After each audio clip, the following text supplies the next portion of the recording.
Alors on a également une belle histoire à vous raconter. Écoutez ça, un homme a fait un don exceptionnel au Secours catholique de Loire-Atlantique. Cette villa de caractère de 260 mètres carrés à 200 mètres de la plage de Pornichet. Pourquoi ce geste généreux? Que va devenir cette villa? Eh bien, on va y répondre. Je dirais découvrir d'autres personnes. Des soucis en moins, de la joie en plus et de la bonne humeur, quoi. Et se réveiller quand on veut,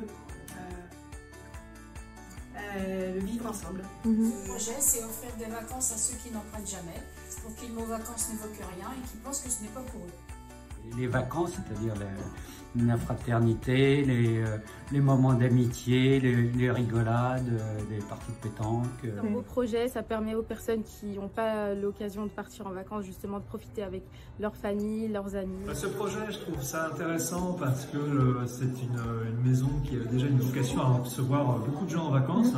Donc elle retrouve un peu son âme initiale.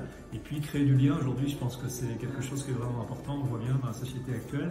Donc ça m'évoque également beaucoup de choses très positives. C'est un très beau projet, bravo. Les habitants de la ville n'en reviennent toujours pas.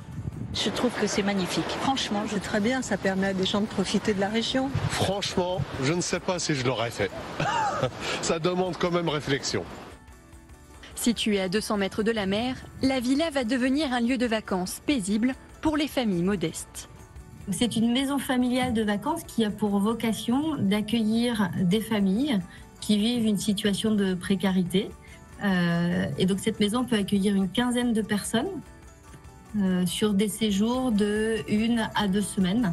Donc l'idée, une fois que cette maison sera prête à accueillir du monde, c'est de faire venir plusieurs familles en même temps pour passer des vacances sur un long séjour, 1 semaine, 2 semaines, c'est ça? C'est ça, entre 5 à 10 jours, enfin 2 semaines.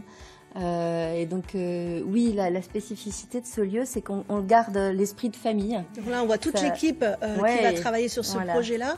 Et du coup, est-ce que, on a 2 bricoleurs ici sur le plateau et qui ont du temps le week-end? Oui, évidemment, les coups de pouce sont toujours les bienvenus. Hein. On est vraiment une association où la majorité, c'est le bénévolat. Des bénévoles. D'accord. Donc oui, des bricoleurs, des jardiniers, mais aussi, alors on cherche encore des donateurs parce qu'il y a besoin aussi de partenaires financiers, même si on sent que c'est un projet qui touche beaucoup. Déjà avec des familles qui sont en situation de précarité et qui ont besoin de vacances. Donc comment ça se passe? Comment on peut vous aider là-dessus? Oui, alors il y a toute une dynamique qui s'est lancée. Donc sur le projet social, en effet, on est avec des familles concernées pour qu'elles puissent dire aussi ce qu'elles imaginent être des bonnes vacances pour elles.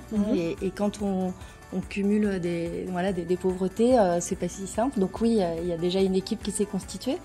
Et voilà, il y a plusieurs équipes alors sur les travaux. Et puis on va régulièrement communiquer sur cette maison parce que les coups de pouce dont vous parliez, ça va en avoir besoin, c'est sûr.